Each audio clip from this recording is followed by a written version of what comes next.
हर साल south Asia के मुल्कों में लाखों लोग करप्शन की वजह से नुकसान उठाते हैं।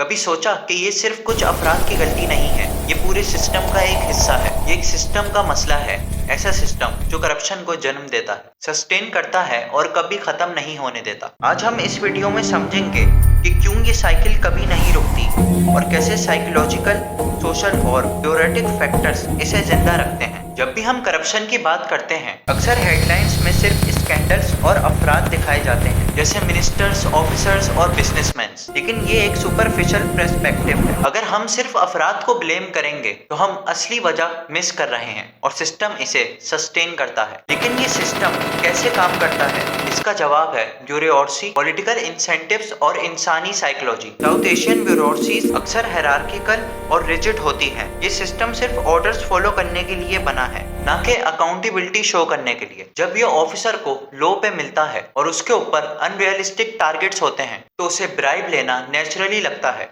सिस्टम ने ही इंसेंटिव्स क्रिएट किए हैं। एक एक्सपर्ट के मुताबिक जब अथॉरिटी और अकाउंटेबिलिटी मैच होती है, लोग करप्शन को जस्टिफाई करते हैं। सिर्फ मैं नहीं, सब ले रहे हैं, ये कॉमन माइंडसेट है। और जब पॉलिटिक्स इस सिस्टम में इंटरफेस करती है, ऑफिसर का सिलेक्शन नेपोटिज्म या लॉयल्टी के बेसिस पर होता है, ना कि मेरिट के बेसिस पर, तो सिस्टम और भी करप्ट हो जाता है। सिस्टम के साथ साथ ह्यूमन साइकोलॉजी भी इसे सस्टेन करती है। नॉर्मलाइजेशन, जब आप बचपन से देखते हैं कि ब्राइब्स और फेवर्स नॉर्मल है, तो ये बिहेवियर एक्सेप्ट करना ज्यादा आसान होता है। Number 2, cognitive dissonance. लोग अपनी गलती को जस्टिफाई करते हैं, मुझे लेना पड़ा वरना काम नहीं होता। Number 3, fair of loss. अगर आप सिस्टम के रूल्स फॉलो करते हैं तो आप अपनी पोजीशन या अपॉर्चुनिटीज खोने का डर महसूस करते हैं। यही साइकोलॉजिकल ट्रैप्स करप्शन को रिपीट करते हैं। पॉलिटिक्स भी इस साइकिल को बरकरार रखता है। पॉलिटिशियंस को शॉर्ट टर्म रिजल्ट चाहिए और वो ऑफिसर्स को प्रेशर डालते हैं कि फंड्स जल्दी स्पेंड करो, प्रोजेक्ट्स कंप्लीट करो। और जब अकाउंटेबिलिटी वीक हो तो ऑफिसर्स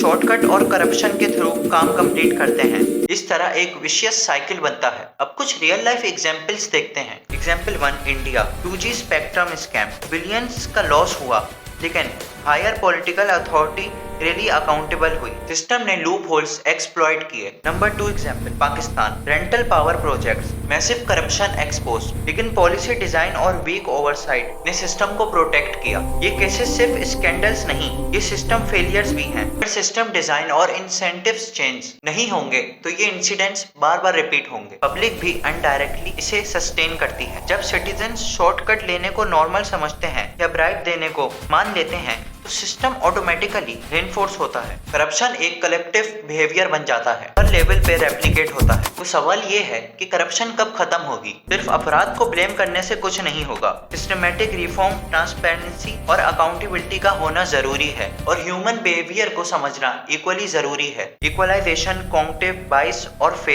फेयर के लूप्स तोड़ने होंगे, तभी एक साउथ एशिया बन सकता है जहाँ करप्शन सिर्फ हेडलाइंस का मसला ना हो, बल्कि ट्रूली कंट्रोल्ड और अकाउंटेबल सिस्टम हो। अगर आपको ये वीडियो इन्फॉर्मेटिव लगा तो लाइक करें, शेयर करें और सब्सक्राइब करें MK डॉक्यूमेंट्री के लिए, जहां हम ऐसे fact based deep investigated videos लाते रहते हैं।